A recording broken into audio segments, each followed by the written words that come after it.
Moglia.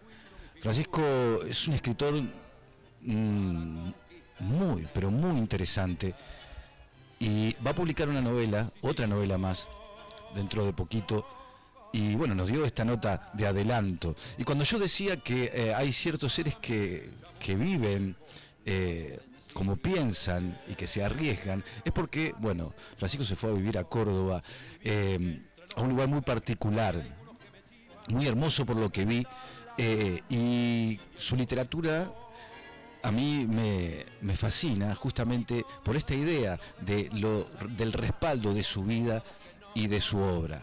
Así que para que sepan cómo soy, Sebastián Basualdo, Francisco Moglia, bienvenido, querido amigo. Muchas gracias, Sebastián, ¿cómo andás? ¿Nos escuchás bien? Perfecto. ¿Ustedes a mí? Perfecto. Bueno, qué alegría tenerte en el programa, poder conversar. Lo que acabo de decir al aire es cierto, viste que hay mucha gente que se queda en los sueños y gente como vos que lo materializa. Y esta relación tuya con la literatura y la vida es la coherencia, ¿no?, de vivir. Bueno, gracias por la presentación, me halaga. En cierta medida, sí, en algún momento tuve un poco el impulso, o sea, fundó el impulso de salir de Buenos Aires, de dejar que ese vértigo de la ciudad se fuera como devorando un poco mi energía y mis ganas de hacer otras cosas. Y después también cambiar el estilo de vida y llevarlo más a un terreno, a otra velocidad y con otros tiempos, con otra energía. Así que sí, tomé la decisión el terreno lo compré hace 17 años. Mirá. Es decir, o sea, tenía como una cosmovisión así bastante clara de que en algún momento me iba a querer ir de la ciudad, y recién, bueno, hace 3 años me vine a vivir acá. ¿Dónde estás, Francisco? Contale a la gente. Este pueblo, el pueblo se llama Los Hornillos y queda en el Valle de Tras la Sierra. Para la gente que conoce, el Valle de Tras la Sierra sería entre Las Rabonas y Villa de las Rosas. Tiene 1500 habitantes, es el pueblo más alto del valle, y bueno. Y de repente llega un escritor porteño. Llega un escritor porteño, esta es la parte que me fascina. Vamos a ponerle un poco de literatura a la entrevista. Llega el escritor porteño. Debe haber un montón de artistas ahí, debe haber de todo, ¿no? Bueno, hay algo que pasa con el Valle Tras la Sierra que, como un poco su nombre lo indica, está tras la sierra. Entonces es como una trinchera de gente que viene de todos lados y que viene un poco también con esa idea de cambiar el estilo de vida, pero vienen muchos artistas en general, muchísimos músicos, mucha gente que escribe, pintores, bueno, de todo. Hay un ecosistema, digamos, particular, ¿no?, del valle. Está cerca de un escritor también, tenés un escritor vecino. ¿Cuándo fue? El sábado me tomé un café con Fede Falco. Con Fede Falco. Le mandamos un abrazo, pero después le mandamos un abrazo a Fede Falco. Y claro, pero llega el escritor porteño. Primero, trasladar todos esos libros de Capital, ya es una odisea, me parece. Sí, pero igual, por ejemplo, vos sabés que lo que me pasó es que si repaso un poco las novelas que tengo escritas y publicadas, la mayoría de las historias salen de la ciudad. Es verdad. Es decir, salen de la ciudad y se trasladan a un lugar. Es verdad, Los Infieles, rural. Venecia. Por ejemplo, que esa novela transcurre en un pueblo italiano que es muy parecido a este. Mirá. La única diferencia es que esta casa tiene unos ladrillos de 50 años y allá tenían ladrillos de 400 años. ¿Cómo surgió esa novela, Francisco, esa Venecia? ¿Cómo surgió? En Venecia surge básicamente por desesperación, porque, o sea, está escrito un poco con el pulso de la desesperación. Yo había ido a visitar a mi novia italiana en su momento allá, a un pueblo muy chico, también muy parecido a este, que se llamaba Colelongo, y tenía fecha de regreso para 2-3 semanas después de que había llegado, y bueno, cae el coronavirus, cae todo lo que fue la pandemia, y me tuve que quedar 8 meses en un pueblo muy pequeño, sin poder salir y con mucha gente hablando dialecto, entonces empecé a sentir como un poco, bueno, me empecé a volver un poquito así como tenso. Me imagino. Y básicamente fue como una necesidad de sentir el apoyo más que nada en la lengua, es decir, o sea, escribí esa novela como para estar en contacto, digamos, con el español por fuera del italiano que tenía todo el tiempo alrededor. Qué bueno eso que estás diciendo. La lengua, el lenguaje como una especie de refugio, de casa tuya y también en todo plano, ¿no? El lenguaje como un refugio que uno lo vive cuando pasa tiempo en otro país, que empieza un poquito a enloquecer de tanto escuchar una lengua que no es la natural nuestra, ¿no? La materna. Total. Sí, no me acuerdo quién lo decía, porque soy malo para las referencias, pero la lengua como la única patria, ¿no? O sea, como una patria así intransferible, que es un sentido de pertenencia y que cuando no lo tenés y se pasa un poco esa espuma, ¿no? De la novedad, de la cosa loca, de la pasta italiana y la pizza y la nona y eso, llega un momento que decís, bueno, digamos, los obstáculos de poder expresarse de una manera fluida y ser quien verdaderamente sos. Yo creo que en buena parte somos cuánto y cómo nos sabemos expresar también. Claro, vos sabés que cuando comenzabas a contar esto de cómo surge a partir de este viaje tuyo a Italia y que te resguardás en la literatura y surgen estos libros increíbles que tenés, porque yo decía en la introducción esta cuestión que realmente lo siento, ¿no? De cómo tu literatura está respaldada por tu vida, pero no en el sentido de la vida autobiográfica, sino en todos los planos, ¿no? Uno tiene la sensación, como lector, de que en algún momento, en algún recodo, todo lo que te pasa va a parar a la literatura, pero no en el plano autobiográfico, y es como que el lector, la lectora, porque lo he comprobado, tiene esa sensación de estar, casi te diría, siguiéndote. A ver, es verdad, estoy totalmente de acuerdo con lo que decís.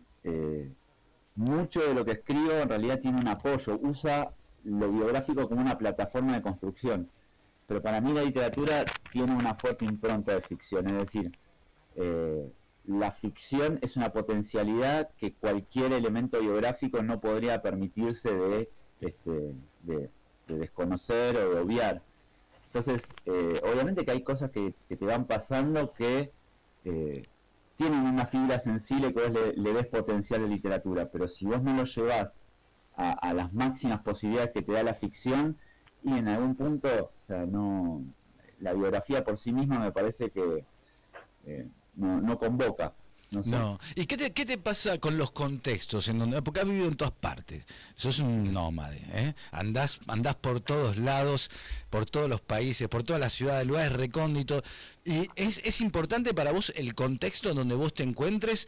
¿Es importante motivacionalmente para escribir? ¿Te amoldás enseguida? ¿Cómo haces para ir apropiándote de los lugares en donde estás? Porque yo tengo la sensación, quizás me equivoco, pero vos sos capaz de escribir en un vagón de tren. Mira, dos anécdotas así como diferentes, una de Los Infieles y una de... Los Infieles fue la novela que escribí en Canadá, cuando estuve viviendo en Canadá, Sí. En el invierno de Canadá.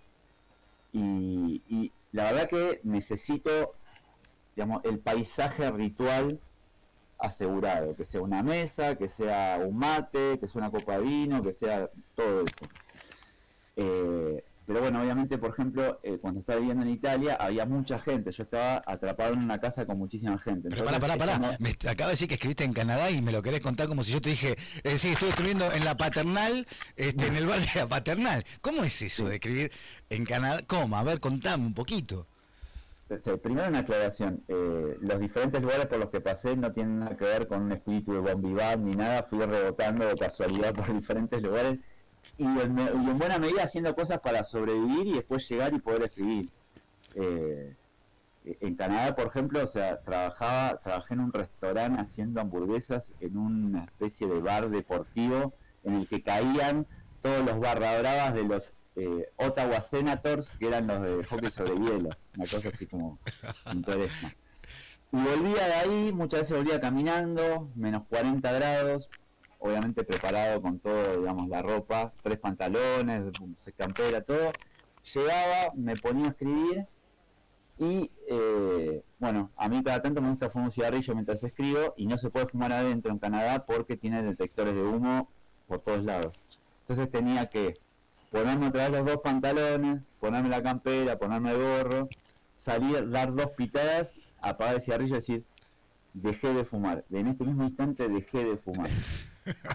Entrar, seguir, escribir 1 o 2 páginas más, decir, no, un cigarrillo más me voy a fumar, y así se hacían las 4 de la mañana entrando y saliendo.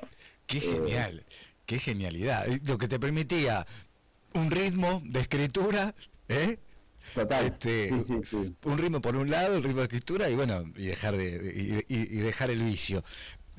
Y cuando ¿qué pasa con esa novela? Porque vos sos uno de esos autores, corregime, porque Sí. a lo mejor no es así, pero vos sos esos autores que quieren bien diferenciar esta cosa de no se escriben libros, se escriben textos, vos escribís mucho y para publicar sos bastante reticente, te gusta más la escritura que la publicación. Eso a mí me parece fascinante porque al leer tu obra uno ve que hay una búsqueda poética, una búsqueda conceptual, que no es la mera cuestión de escribir historia, bueno, ver, y si la pego con un libro y se hace la película, esa no es tu forma de vida. No, mira, casualmente alguien que me dejó muy en claro, no en el café del sábado, sino en un café que tomamos hace un par de años, que fue Fede Falco, agarró y me dijo algo que me parece muy cierto, que es, nadie sabe qué es lo que hace que un libro funcione. Con lo cual, o sea, ir en persecución de ese resultado es un poco negligente. En ese sentido, la verdad que escribir es algo que yo disfruto y que necesito, y que eventualmente cuando un libro se publica yo tengo que tener la tranquilidad y digamos el placer también de que eso esté expuesto. Si no, da una sensación, ¿no? Yo me acuerdo en la primera novela sobre todo que salió, nada, me sentí, primero que nunca volví a leer una novela mía en texto. O sea, una vez que se publicó nunca volví a agarrar un libro y lo releí. Me parece como un ejercicio estúpidamente narcisista, no sé por qué. Claro. Pero sí trato como de ser bien cuidadoso, primero en la escritura, después en la corrección y después hasta en los detalles, porque en algún punto es una parte de mí que queda ahí expuesta y que prefiero que tenga un cierto nivel de cuidado. Francisco, ¿qué te cambió? Sos un escritor, ya un escritor con sus lectores, con lectores quiero decir que están esperando tus publicaciones, estás activo. ¿Qué te cambió de la forma de vida, de la vorágine de la capital? ¿En qué te benefició en lo que más te importa de esto que estamos hablando, que es escribir, ¿no? ¿Qué te benefició? Estar allá, en Tras la Sierra, un escritor porteño porque escribís además como un porteño. Sí, total. A ver, es una lista, y es una lista larga. Tenemos una hora de programa. No, pero ya, en principio hay mucho más tiempo y energía disponible para escribir. Digamos, hay menos distracciones. La economía acá, en un pueblo como este, es más bien comprimida, con lo cual, digamos, tampoco necesitas fortunas para más o menos vivir dignamente. Entonces hay más horas del día que se pueden dedicar a la escritura. Hay un silencio completamente distinto al de la ciudad. O sea, en la ciudad está todo el tiempo, viste, como ese ruido de fondo. Sí. ¿Te acostumbras a ese sonido? Porque a veces al principio estás escribiendo y no extrañabas el ruido del ascensor, ponele. No, al principio sentí, o sea, era un poco incómodo, la verdad. O sea, era como un silencio, o sea, no por forzar el oxímoron, pero un silencio que aturdía en el sentido de que sentías como un vacío que te descolocaba. Ahora, una vez que, y como ese silencio me tuve que adaptar también a un montón de cosas. Y una vez que me adapté a esas cosas, al silencio, a ciertos, digamos, desafíos físicos que te propone el día a día de acá, pavada, ¿no? Pero, o sea, cortar leña para meter en la salamandra, trasladar de un lugar al otro, se te rompe algo, cambiarlo, todo. Una vez que me adapté, digamos, a esos nuevos desafíos, entendí que estaba nutriendo a mi propia escritura de otro tipo de tiempo y espacio. Qué bueno eso, Fran. Francisco Mola, que dentro de poquito va a publicar una nueva novela que yo tuve la oportunidad, gracias, que me la hizo llegar antes de que, ¿no? En un, no voy a decir un borrador, en un manuscrito ya terminado. No sé si habrá corregido algunas cosas, pero es una novela que ya está terminada. Tras la Sierra es un lugar para ir, no para empezar, ¿no? Uh-huh. Sí. Tras la Sierra es un lugar al que te conviene llegar probablemente con muchas cosas resueltas. Para empezar de cero acá, obviamente, te exige otro tipo de destreza y de paciencia, de temple. Yo el terreno lo tenía hace 17 años. Pero vos ya vas hecho un escritor. Vos ya vas hecho un escritor y ahí debe haber mucha gente que quiere aprender a escribir, ¿no? Sí, bueno, de hecho, o sea, ahora por ejemplo estoy dando 3 talleres por acá. Estoy dando uno en la Biblioteca Popular de los Hornillos, uno en una librería muy muy linda en San Javier que se llama Los Preferidos, y uno en una librería muy querida también de Villa de Merlo, San Luis, que es acá a 1 hora, que se llama Exámetro. Y hay mucha gente que tiene ganas de escribir. Pasa algo que es bastante particular, pero hay momentos en donde este país así tan ciclotímico entra en crisis una vez más, y hay un montón de necesidad también de volcar historia y de volcar sentires en texto, y por lo general, bueno, mucha gente se acerca al taller también un poco, y eso es algo, por ejemplo, que también lo hablamos mucho. Se acercan tal vez con una pulsión un poco más autobiográfica, y ahí está bueno también cómo ver las posibilidades y la potencialidad que tiene la ficción en eso. Qué bueno, y por lo general es gente que ya vive ahí hace muchos años, o que nació ahí, o es gente que también viene de otros lugares. De todo. De hecho, o sea, en la Biblioteca Popular de los Hornillos tengo, una participante, es Inge, que es probablemente la primera persona venida al Valle Tras la Sierra. Tiene 82 años y tiene la historia de todo el pueblo y de todos los pueblos. Es decir, Inge habla y medio Tras la Sierra se tiene que exiliar, básicamente. Y lo cual a vos te fascina como gran cazador de historias, ¿no? No, total. Muchas veces le dije, o lo escribís vos o lo escribo yo, ¿no? Esa es la famosa amenaza. Sí. Fran, Diga. Ahí, me gustaría hablar de esta nueva novela. Contanos el título, contanos cuándo sale por Factotum, si no me equivoco, gran editorial que está impulsando la literatura argentina. Contanos un poquito de esta historia y después te voy a pedir si nos podés leer un poquito, ¿puede ser? ¿Cómo no? A ver, como vos bien dijiste, sale por Factotum, a partir de septiembre se empieza a distribuir, yo la empezaré a presentar más bien en octubre. La novela se llama Amor Seco. Qué buen título, Amor Seco. Amor Seco, para la gente del Valle Tras la Sierra, tiene un significado muy, muy específico, que es un cardo. Es una mala hierba que crece descontroladamente, tienes una florcita así negra, después si a alguien le interesa que la busque porque es linda y es A mí me interesa, ¿cómo es? A ver. Es una flor negra que está, digamos, es como si fueran rayos de sol negros que son puras.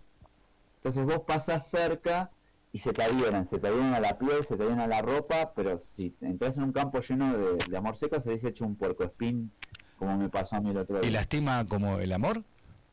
Bueno, reciben ese nombre de amor seco porque tienen un poco esa propiedad, ¿no? De aferrarse de una manera muy Bueno, son tóxicas también. Mirá, En la punta tienen un veneno, mirá.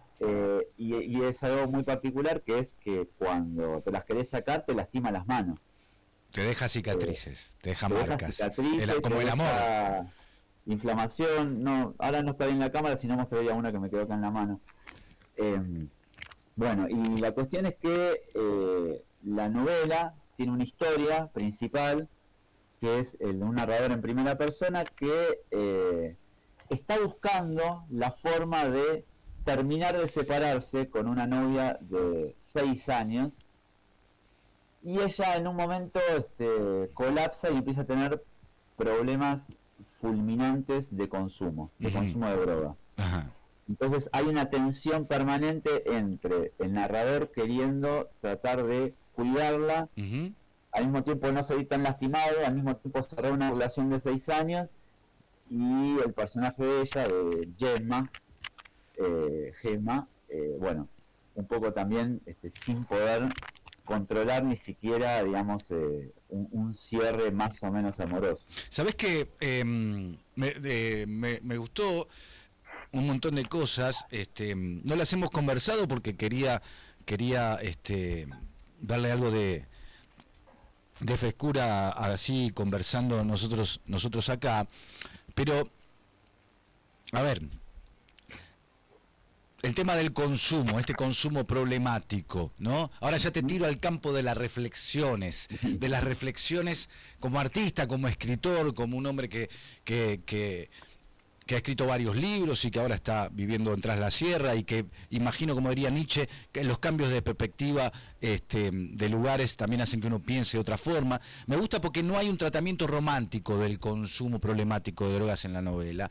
Es un tema que tranquilamente uno lo podría separar, porque está esta historia de amor, una historia de amor. De hecho, me llamó la atención que le pusieras la palabra amor al título, vos, que después vamos a hablar de eso, pero vamos a separar la cuestión de esta cuestión de la no romantización del consumo, que está presente en las redes sociales, está presente en el arte, está presente, o durante mucho tiempo estuvo presente este discurso del consumo problemático, ¿no? Si es que hay algún consumo que no sea problemático, Claro, ¿no? bueno, sí. Claro. Eh, Creo que en una parte de la novela incluso está, el narrador se manifiesta completamente a favor de las drogas como concepto, pero en un sentido más bien de que la droga, como cualquier recurso, es buena o mala, o mejor dicho, da vida, salva vida o mata, dependiendo un poco cómo se lo administre. No pasa en la literatura, digamos, cuando incluso vos ves una novela a veces que tiene un exceso de un determinado recurso, hay algo que hace interferencia. Entonces, en algún punto, el consumo del personaje de Gemma es problemático por la administración. No es una cuestión de que hay una persona que está completamente en un estado volcánico, ¿no? De liberación, y con esa misma voracidad empieza a consumir, y ese consumo se traduce en el personaje en una pérdida absoluta de conciencia de sí misma y respecto de nada, los resabios de ese amor que pueda tener con el narrador. Discúlpame, te interrumpo, porque tengo la posibilidad de tenerte, ¿viste? Entonces digo las cosas que pienso. Por favor. Yo creo que Amor en Seco, Amor seco. Amor Seco, es una novela, ahora sí, a los y las oyentes, es una novela, si uno toma eso, qué buena novela para el público lector adolescente y un poco más, de 20 y pico años, y se los digo en serio, recomiendo fervientemente esta novela, porque tiene, ¿cómo haces, cómo lograste hablar de cosas sin contextualizarlas demasiado como para que se haga una historia? Si bien está escrita en primera persona, Uh-huh.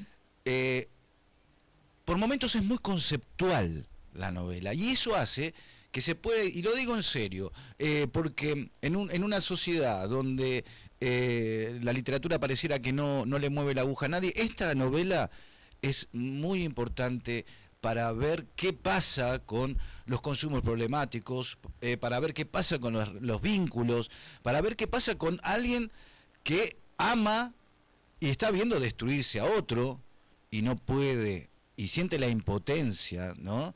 Es decir, yo recomiendo, quizás, lo repito, me equivoco, pero me parece que entre la franja de los 20 y los 35 años, una novela que es para regalar, es para discutir, es para llevarla a distintos lugares, ¿no? Para que se genere esta cuestión que lograste tan bien, Fran. Bueno, gracias. Sí, en algún punto creo que las diferentes temáticas que va tocando la novela fueron decantando un poco por lo que es la historia, la trama y la no romantización, por ejemplo, del consumo. En definitiva es porque, desde mi punto de vista, y creo que coincido un poco con el narrador en ese sentido, no tiene tanto sentido entrar en un juicio de valores, sino en ver, digamos, desde un lugar un poco más pragmático, qué cosas se pueden hacer, qué cosas no se pueden hacer, e incluso, como puede pasar también, no sé qué hacer.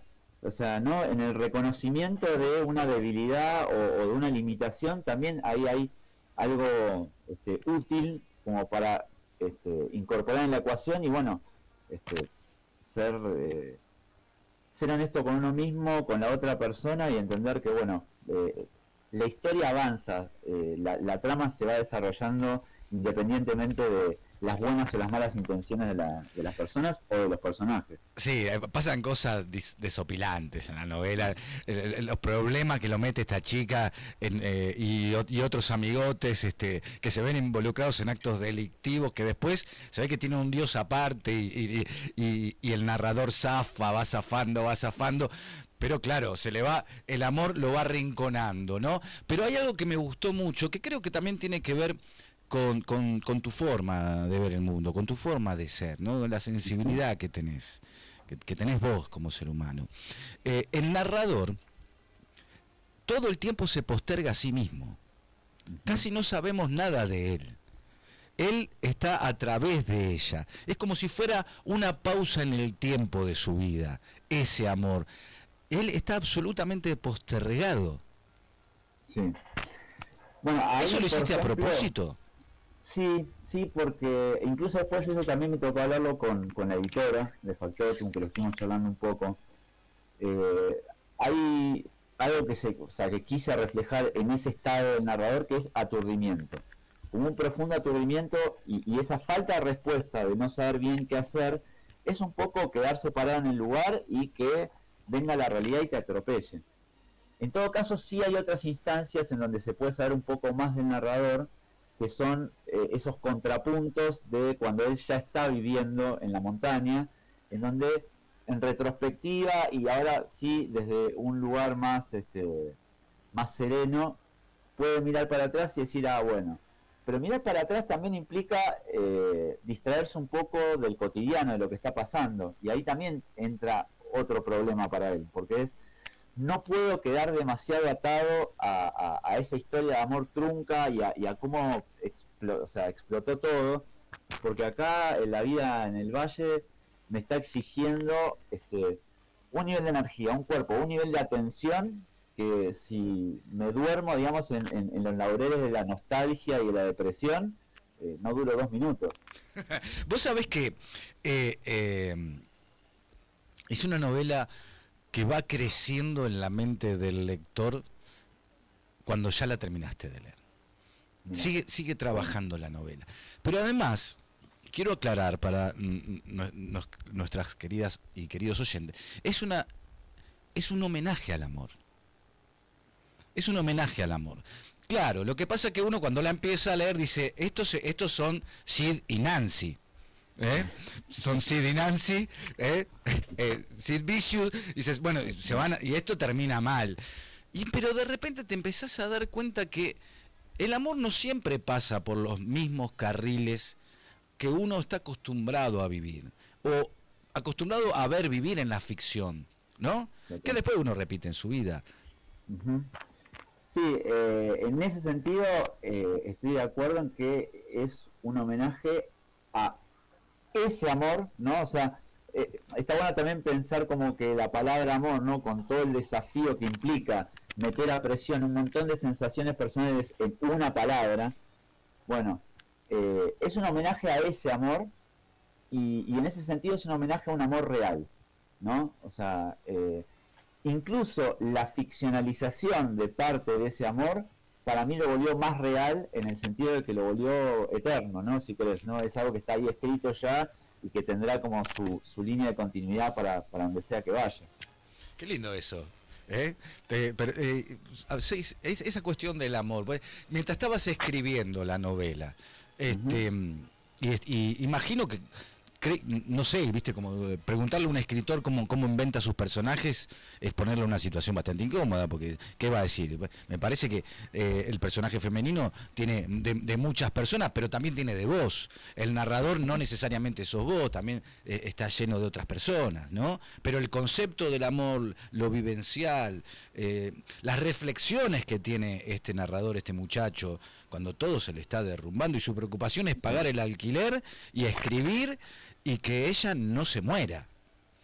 Sí, a ver, exactamente como decís, la construcción de cada uno de los personajes es una licuadora de gente que conozco, de gente que imagino, de gente que me gustaría que existiera y no existe, ¿no? O sea, todo una combinación de esos factores.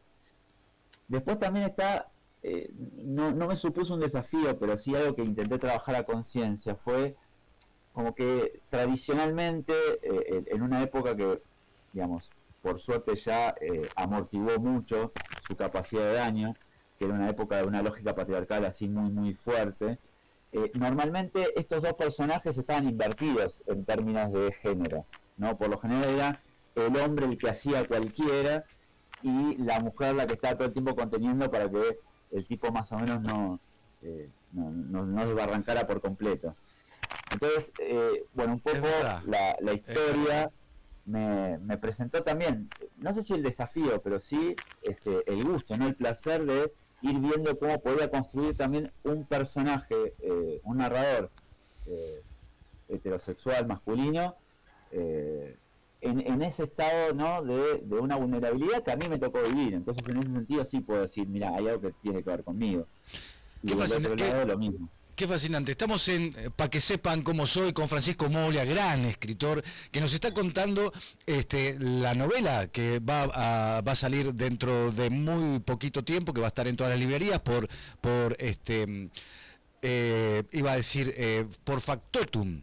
Me iba a salir Interzona, que son las mismas, con otros sellos. Fran, ¿sabés qué? Vamos a ir un pequeño corte mientras te preparás para leer un fragmento de ese libro, pero hay algo que quiero dejar para después. ¿Qué mirada, qué lindo ser que sos, porque cómo lograste construir un personaje femenino? No alcanza con poner un nombre femenino y decir hace esto o hace el otro. ¿Cómo lograste, qué sensibilidad tenés para entrar a la esencia, ¿no?, de algo, de ese personaje femenino y sentir que es una mujer, ¿no? Para que sepan cómo soy, 2 minutitos, vamos con Vas. Mi querido Marco Maldonado en la producción técnica. Ya venimos, 2 segunditos.